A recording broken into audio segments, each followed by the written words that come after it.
तुमने कभी नोटिस किया है, हम ईएमआई लेते वक्त मुस्कुरा रहे होते हैं, लेकिन भरते वक्त अंदर ही अंदर टूट रहे होते हैं। आज जो मैं तुम्हें बताने जा रहा हूं वो कोई फाइनेंस की थ्योरी नहीं है। ये कहानी है तुम्हारी, मेरी और उस हर इंसान की जो ये सोचकर ईएमआई लेता है बस ये चीज मिल जाए फिर लाइफ सेट है। लेकिन सच्चाई, लाइफ सेट नहीं होती। लाइफ सेट होने का इल्यूजन बनता है और उसी इल्यूजन का नाम है ईएमआई ट्रैप। सोचो, पहली सैलरी आई थी, दिल में एक्साइटमेंट था, आंखों में सपने थे। अब मैं भी फोन लूंगा, अब मैं भी बाइक चलाऊंगा, अब मैं भी वो लाइफ जीऊंगा जो इंस्टाग्राम पर दिखती है। और यहीं से शुरू होती है एक ऐसी कहानी जो शुरू तो खुशी से होती है लेकिन खत्म स्ट्रेस में होती है। पहली ईएमआई छोटी सी, हल्की सी, तुम सोचते हो कोई बात नहीं, मैनेज हो जाएगा। दूसरी ईएमआई थोड़ा टाइट, चलो एडजस्ट कर लेंगे। तीसरी ईएमआई थोड़ा प्रेशर, यार खर्चा थोड़ा ज्यादा हो गया। चौथी ईएमआई अंदर से आवाज आती है, ये मैंने क्या कर दिया।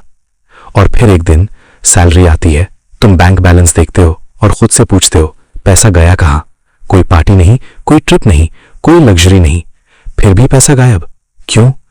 क्योंकि तुम्हारी सैलरी तुम्हारे पास आने से पहले ही ईएमआई के पास जा चुकी होती है। यही है ईएमआई ट्रैप। तुम कमाते हो अपने लिए लेकिन जीते हो ईएमआई के लिए। अब असली खेल समझो। जब तुम ईएमआई लेते हो तुम प्रोडक्ट नहीं खरीदते, तुम अपना फ्यूचर बेचते हो। तुम्हें लगता है बस 2999 पर मंथ ही तो है, लेकिन तुम्हारा दिमाग तुम्हें ट्रिक करता है। वो तुम्हें पूरा सच नहीं दिखाता, वो सिर्फ मंथली दिखाता है, टोटल कॉस्ट नहीं। मान लो तुमने 1 लाख का फोन लिया, ईएमआई बनी 4500 महीना, तुम खुश हो, मैनेजेबल है। लेकिन रियलिटी, तुमने सिर्फ फोन नहीं खरीदा, तुमने अपनी नेक्स्ट 24 मंथ्स की फ्रीडम बेच दी। अब हर महीने तुम्हें काम करना पड़ेगा चाहे मन हो या ना हो, क्योंकि ईएमआई तो रुकेगी नहीं। और फिर जैसे ही एक ईएमआई चल रही होती है तुम्हें कुछ नया दिखता है, यार ये शूज भी ले लेते हैं, ये लैपटॉप भी ले लेते हैं, ये टीवी अपग्रेड कर लेते हैं। और फिर एक और ईएमआई, फिर एक और, फिर एक और। धीरे धीरे तुम्हारी इनकम वही रहती है लेकिन ईएमआई बढ़ती जाती है। और एक दिन तुम मिरर में खुद को देखते हो और सोचते हो, मैं इतना काम कर रहा हूं फिर भी मैं फाइनेंशियली फ्री क्यों नहीं हूं। आंसर बहुत सिंपल है, क्योंकि तुम्हारा पैसा तुम्हारे पास रुक ही नहीं रहा।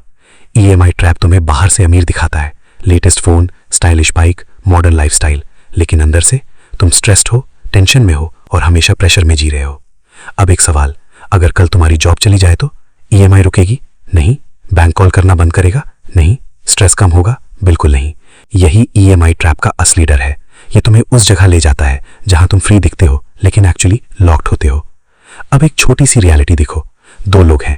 पहला हर चीज ईएमआई पर लेता है, दूसरा हर चीज लेने से पहले सोचता है। पहला इंसान हर महीने अपनी इनकम का 40% ईएमआई में दे देता है, बाकी बचता है स्ट्रगल के लिए। दूसरा इंसान पहले बचत करता है फिर खरीदता है, थोड़ा लेट सही लेकिन स्ट्रेस फ्री। 5 साल बाद पहले इंसान के पास क्या है? कुछ गैजेट्स, कुछ लोन्स और बहुत सारा स्ट्रेस। दूसरे इंसान के पास क्या है? सेविंग्स, पीस और सबसे इंपॉर्टेंट फ्रीडम। अब सच में सोचो, तुम कौन बनना चाहते हो? देखो, ईएमआई गलत नहीं है। घर खरीदना हो, एजुकेशन हो या जेन्युइनली जरूरी चीज, वहां ईएमआई समझदारी है। लेकिन जब ईएमआई जरूरत नहीं बल्कि दिखावे के लिए होती है, तब वो ट्रैप बन जाती है। तुम फोन इसलिए नहीं लेते क्योंकि जरूरत है, तुम लेते हो क्योंकि दूसरों के पास है। तुम कार इसलिए नहीं लेते क्योंकि जरूरत है, तुम लेते हो क्योंकि स्टेटस दिखाना है। और सच बोलो, दुनिया तुम्हारा फोन देखकर 2 मिनट इंप्रेस होगी, लेकिन ईएमआई तुमसे 2 साल तक वसूली करेगी। अब बात करते हैं सोल्यूशन की, सिंपल लेकिन पावरफुल। रूल 1, ईएमआई सिर्फ जरूरत के लिए, लग्जरी के लिए नहीं। रूल 2, अपनी इनकम का 20-25% से ज्यादा ईएमआई में मत डालो। उससे ऊपर गए तो समझ लो तुम धीरे धीरे ट्रैप में जा रहे हो। रूल 3, 0% ईएमआई के जाल से बचो। फ्री कुछ नहीं होता, बस तरीके अलग होते हैं पैसे लेने के। रूल 4, खुद से एक सवाल पूछो, अगर मुझे ये चीज कैश में लेनी पड़े तो क्या मैं अभी भी इसे खरीदूंगा? अगर जवाब ना है तो ईएमआई पर भी मत लो। रूल 5, इमरजेंसी फंड बनाओ, कम से कम 6 महीने का खर्च, ताकि अगर लाइफ में कुछ अनएक्सपेक्टेड हो जाए तो ईएमआई तुम्हें तोड़ ना पाए। और अब सबसे जरूरी बात, लाइफ का सबसे बड़ा लग्जरी क्या है? Big house? No. Expensive phone? No. Car? No. नहीं, सबसे बड़ा लग्जरी है फ्रीडम। वो फ्रीडम जब तुम ना कह सको, जब तुम प्रेशर में डिसीजन ना लो, जब तुम काम करो लेकिन मजबूरी में नहीं, अपनी खुशी से। ईएमआई धीरे धीरे ये फ्रीडम छीन लेती है बिना तुम्हें पता चले।